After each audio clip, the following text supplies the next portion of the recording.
Recent గా జరిగిన అహ్మదాబాద్ విమాన ప్రమాదంలో అసలు ఏం జరిగింది, ఎంతమంది చనిపోయారో మీకు తెలుసా? తెలియకపోతే ఈ వీడియో లాస్ట్ వరకు చూసి సబ్స్క్రైబ్ చేయండి.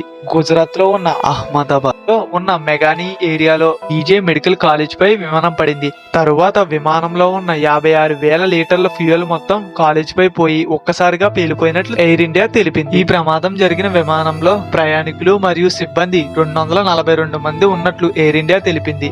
అందులో ఒకరు మాత్రమే ఎమర్జెన్సీ డోర్ నుంచి బయటకు వచ్చినట్లు తెలుస్తుంది. విమానం పడే సమయంలో స్టూడెంట్లు భోజనం చేస్తున్నట్టుగా తెలుస్తుంది. ఇందులో చాలా మంది ఆ శబ్దం విని బిల్డింగ్ నుంచి దూకేశారు. అలాగే చాలా మంది చనిపోయారు మరియు 50 మందికి పైగా గాయాలయ్యాయి.